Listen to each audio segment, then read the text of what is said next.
What's up, ladies and gentlemen? Welcome back to the Big Fight Field channel, where we speak the truth, we're honest, and we give our takes on professional wrestling. It is Wednesday night, August 14th, 2024, and this, of course, is your AEW Dynamite review. And folks, wrestling fans watching this, we are 11 days out of All In. All In is going to be next Sunday, live at Wembley Stadium, and I am so stoked. We had all the coverage here on the Big Fight Field channel all week long.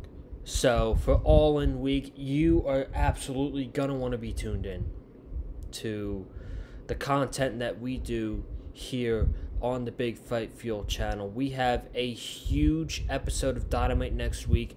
I think this is the first, not counting Canada, this is the first episode of Dynamite not in North America, in Europe. And Dynamite next week is in Cardiff, Wales, and that's a big deal for AEW, their first time in Cardiff. And then it's going to be All In on Sunday. So man, I'm stoked. I cannot wait for next week. I cannot wait for next weekend to get here. It's gonna be fucking awesome. I cannot wait to do all the coverage like we did last year. When we talk about Dynamite, we do the preview, predictions, and then the big show is on Sunday. It's on Sunday. So that is going to be awesome next Sunday, of course. But tonight's episode of Dynamite was much better than it was last week. I struggled watching last week's episode of Dynamite. This week, I did not struggle watching Dynamite. And especially the first hour. And the first hour flew by. And I don't know what it was, but I felt like the first hour had a different pace to the show, because we went from match to video package to backstage promo to an angle to another video package right to another match at the start of the second hour. And to me, that felt like a breath of fresh air in AEW, because a lot, which I have no problem with, it's what AEW style is. A lot with AEW, it's a lot of that. Let's go, move on to the next segment, move on to the next match. We have no time to process it. I feel like tonight, we got to process the stuff that we saw on tonight's show. The main event. Everything about that main event was perfect. Perfect. And it's very rare that I use that word in professional wrestling, because usually in professional wrestling, nothing is perfect. But that main event between Swerve Strickland and Wheeler Yuta, the follow-up with the promo that Swerve cut, and then the angle at the end of the show with Swerve doing the yes movement, perfect.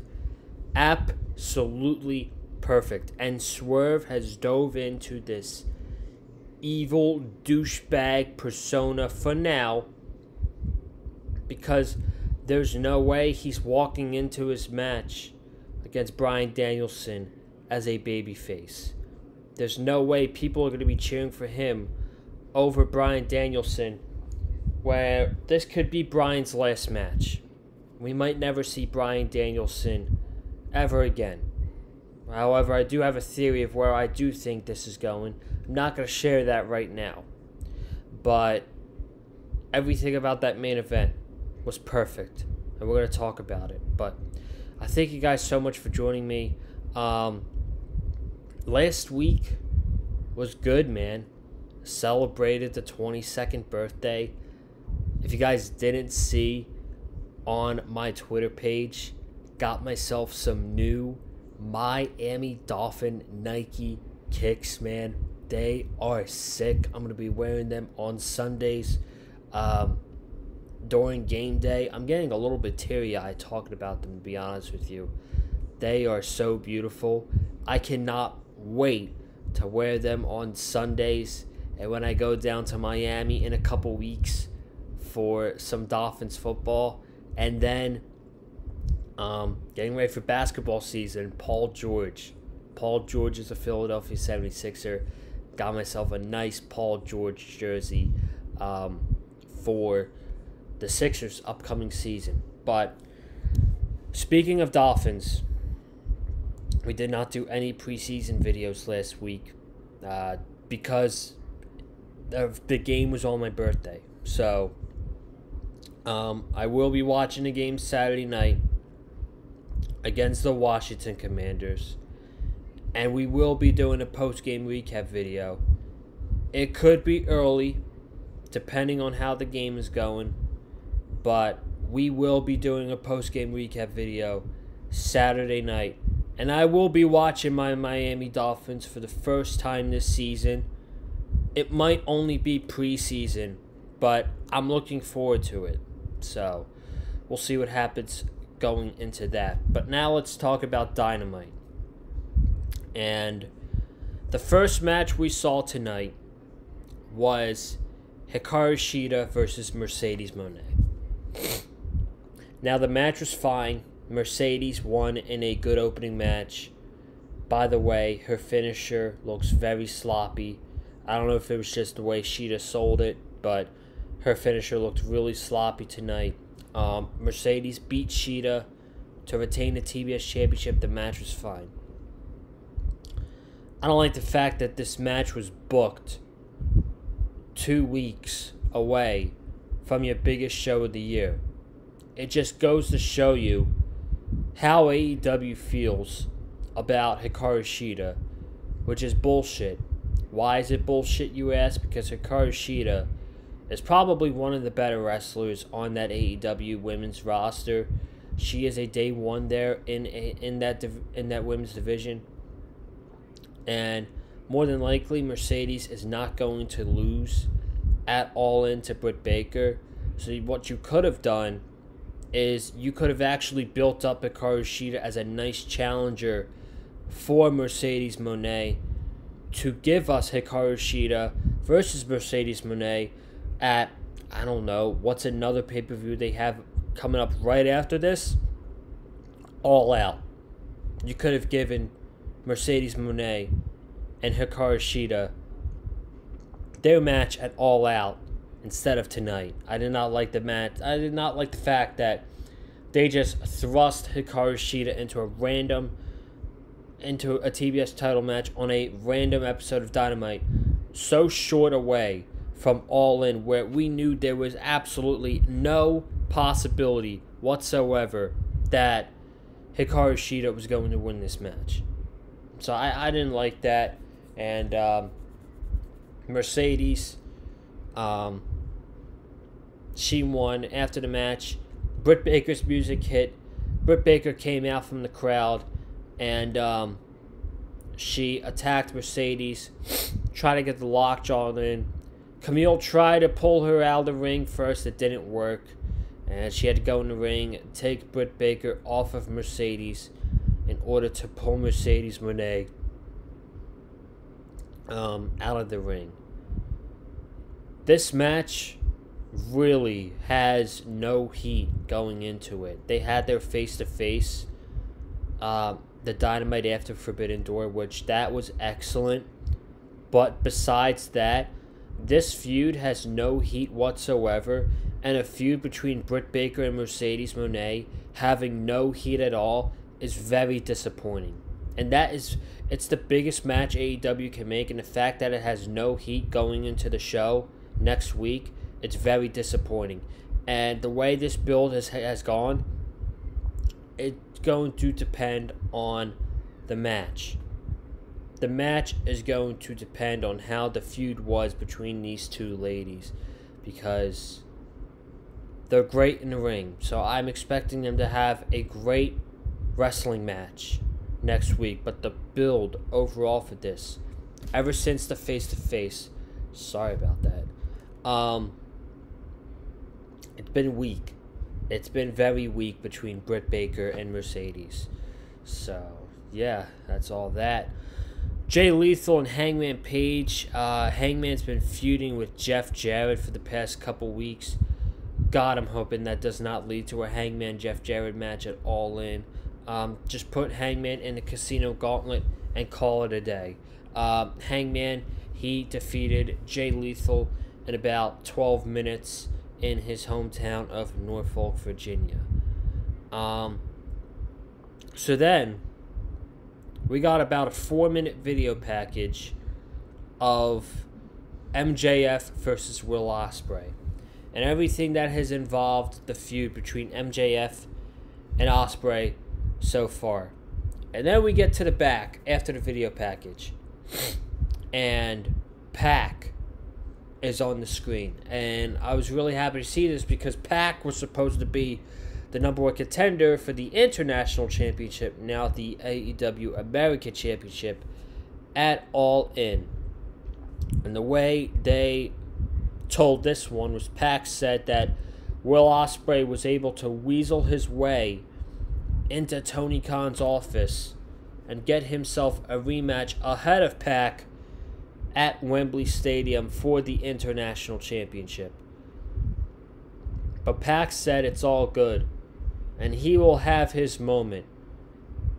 On September 7th, he says he will challenge the winner of MJF and Will Ospreay for the American Championship at All Out, September 7th. So, that is your first official match for the All Out pay-per-view. Pac challenging the winner of MJF and Will Ospreay for either the American Championship or the International Championship. We'll see how that goes. No matter who wins that match, should have a freaking banger with Pac. This was cool. I honestly love this. Darby Allin came out to make an entrance. I guess he was coming to cut a promo. And Jack Perry flew in out of the dark into the shadow, into the light on the entranceway that shines onto Darby Allin. Flew in with a knee strike to Darby Allin, which was freaking so cool to watch. And they're brawling. Jack Perry's got Darby Allin in the back, and he slams a garage door onto Darby Allin on his stomach, and Jack Perry's got a cart of something, and an equipment cart, and he's about to push that equipment cart onto the head of Darby Allin. So security guards, they come in and they stop Jack Perry, and Jack Perry screams out, "Darby Allin, Wembley Stadium, I want to beat you in your own game. I want to wrestle you in a coffin match." So, we are getting Jack Perry defending the TNT Championship against Darby Allin in a coffin match. Love it. You cannot just have straight one-on-one matches at your biggest show of the year. You've got to have some chaos. You've got to have some stipulations in there.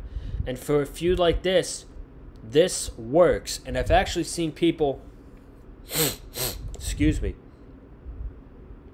I've actually seen people complain about it on Twitter. Now, why would people complain about it? Because they say it should be a one-on-one match. Darby and Jack have never had a one-on-one match. Excuse me. Have never had a one-on-one match in AEW. And it should be a singles match first. But for the feud, these guys have wanted to freaking kill each other.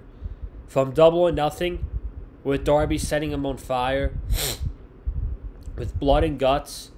Darby trying to set him on fire again, but Jack Perry getting bailed out by Matt Jackson. And then tonight, Jack Perry wanting to absolutely destroy Darby. These guys wrestling in a coffin match, it makes total sense for the All-In pay-per-view. Then we get to, speaking of the Young Bucks, the AEW World Tag Team title match. The Acclaimed versus the Young Bucks. And the match was very good. These two teams are great. So, we knew this was going to be a great freaking match.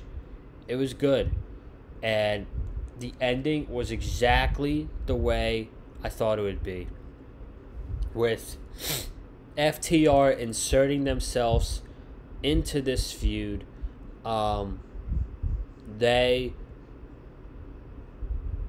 saw the Young Bucks about to hit the Acclaim with the tag team title belt. So Dax grabs the title out of Matt Jackson. Matt Jackson spits in Dax Harwood's face. And Dax Harwood goes after Matt Jackson. And the Acclaim get pissed off when they see this. And this is a brawl between FTR and the Acclaim. And then you see Renee in the back doing a interview with Christopher Daniels. And Christopher Daniels says that the winner of FTR and the Acclaimed on Collision will face the Young Bucks at All In. So, there's that. Another year of FTR versus the Young Bucks. I love both tag teams. They are fucking great. But now, it's come to the point where I'm sick and I'm tired of always watching FTR versus the Young Bucks at a major pay-per-view event. Fix the fucking tag team division. Fix the division, man. Come on. And then the main event. I kind of already talked about it, but I thought everything about this main event was perfect. From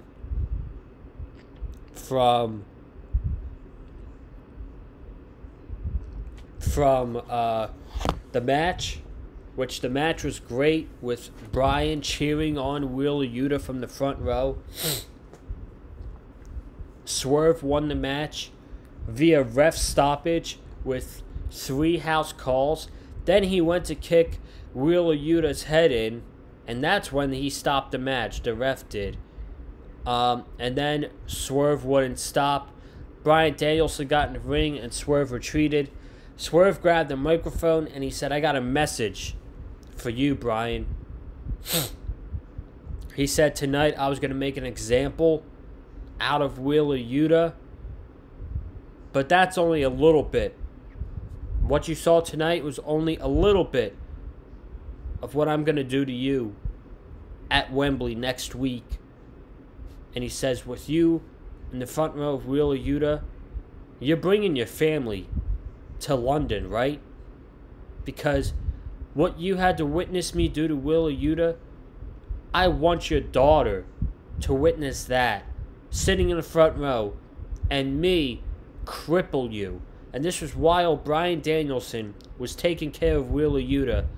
Swerve comes back down the entranceway to give Bryan Danielson a house call. And I fucking love this. Swerve was getting booed at the end of the show. He was getting booed. Swerve does not give a rat's ass about Bryan's career, his last match, his injury history, his family. All he cares about is retaining the AEW World Championship. That's all he cares about, is his World Championship. And I love it. I love it. They're now calling it the Final Countdown, title versus career. And the video package they played for Bryan Danielson Gosh, what's the song? Shit. I know Tony Khan tweeted it out, and it's a Green Day song. I know it's Green Day. I can't memorize the freaking song. Time of Your Life. There we go. Time of Your Life by Green Day. So, that video package was teary-eyed, man. Got me teary-eyed a little bit. But that's your Dynamite review. Overall, much better than last week for sure. And also, they added Hook versus Chris Jericho to the card as well. So, as of right now, this is your card for All In. We have the AEW World Championship title versus career. Bryan Danielson versus Swerve Strickland. Mariah May versus Toni Storm for the AEW Women's Championship. Will Ospreay versus MJF for the American Championship. Darby Allin versus Jack Perry for the TNT Championship. Now in a coffin match, which I think that is good. TBS Championship, Britt Baker versus Mercedes Moné. FTW Championship, Hook versus Chris Jericho. And the Casino Gauntlet match. So there you go, folks.